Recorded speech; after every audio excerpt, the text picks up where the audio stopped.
Last time on the 31 Nights of Halloween Horror, ghostly possession, sex, nudity, and breasts, and sex, and more nudity, and more sex, and like, wait, hold on.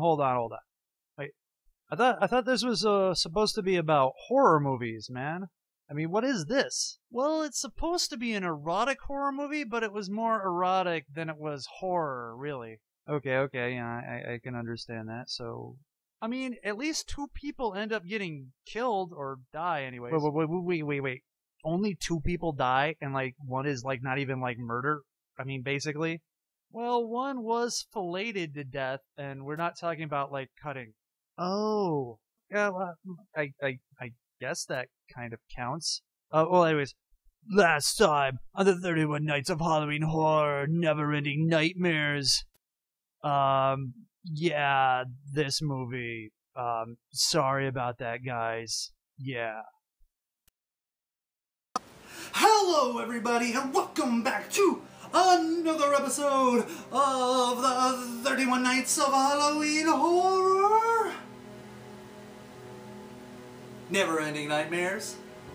Dramatic pause.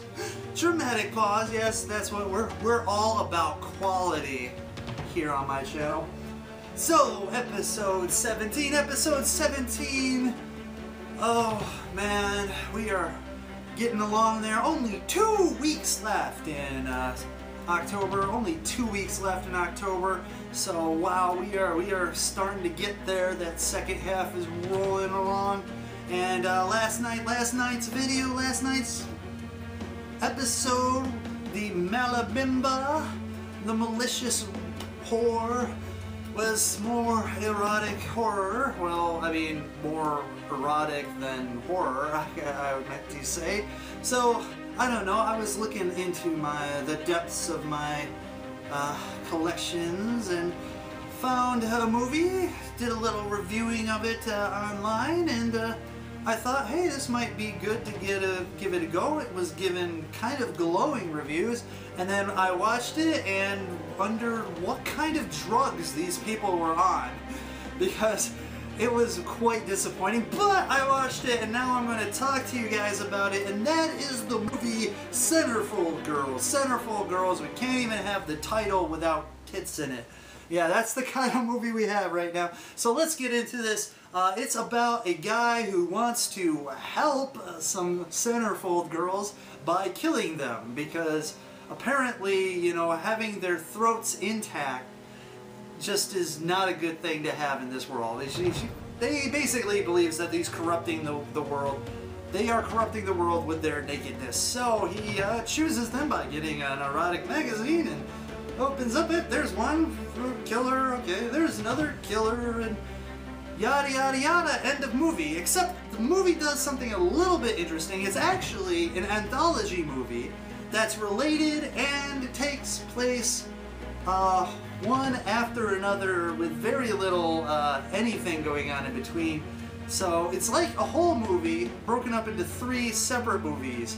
So I'm going to give it the whole movie treatment here because I don't want to do the separate things, because honestly the entire thread and, you know, the third part, I guess the third act, is the culmination of the other 2 acts. So, but I found it interesting when they did the credits, they actually separated it into the first story, second story. So that was interesting, but honestly it's pretty basic. It's basically the guy finds the girl, gives her lewd phone calls. Well, not really lewd, but like, I want to help you out of your life. And then stalks and kills her. Call, you know, second one, find a girl, stalk and kill her. Third one, find a girl. Wash, rinse, repeat, cut, print, edit, movie, right? Except the first one was kind of interesting because it was sort of like Last House on the Left-ish, where the girl picks up a female hitchhiker who got her friends to follow her to her house, and of course they end up robbing her and then trying to rape her, and yeah, it was really interesting. And of course, after she gets through all of that ordeal, the stalker guy comes and slices her throat, because, you know, she hadn't been through enough already. But honestly, the other ones were more straightforward stalker murder type thing. So let's just get into the scores, shall we? So violence and gore, I give it a 1.5 out of 5. Honestly, there is some blood splatter, but you don't really see the throat slicing all that much. You don't really get any kind of cool gore effects, and honestly, it's just kind of disappointing. Also, shock value 1 out of 5. Disappointing. Nothing really scary going on. Just most of the shock value is from the rape and attempted rape going on. Honestly, let's get to plot. Sorry, plot's 2.5 out of 5. I'm being generous because I like the whole idea of the anthology, and I was thinking like anthology as I was watching it, and in the end confirmed it, and I thought, hey, this was actually kind of brilliant, and some anthology series may want to think about doing it kind of like that, relate everything together. However, everything else was pretty straightforward and didn't really have a lot of horror elements. They really kind of dropped the ball with that, and it was kind of disappointing. So 2.5 out of 5. Acting 2 out of 5. The stalker guy, I thought, did a pretty good job. Some people did some good jobs. Well, a lot of it was really bad, really bad. So 2 out of 5. Nudity, 5 out of 5. The movie was just basically like, let's get any excuse to get these girls naked and get them naked. Like, you know, for instance, oh, I'm home after a long day. Bloop. Oh, I spilled water on me. Bloop. Oh, it's 5 o'clock. Bloop. You know, basically. There's a lot of it. It kind of tapers off toward the end, but honestly, it's a whole bunch. And maybe that's why they couldn't put as much violence in there because of MPAA ratings or something. I don't know. Was this even rated? Anyway, so moving on to enjoyment factor, and I'm giving it an average 2.5 out of 5, and that's mostly because of the nudity. I mean, I wanted a lot more horror. They had a good premise. They could have gotten the whole stalker cam thing going, created a lot more frightening mood, maybe put some jump scares, some red herrings in there, you know, things like that. But no, they didn't do anything like that. It was kind of dry and bland as a horror movie, like way too straightforward to kind of get that sort of fear factor in a way. So unfortunately, 2.5 out of 5. So my overall impression is 2 out of 5. It is a poor horror movie.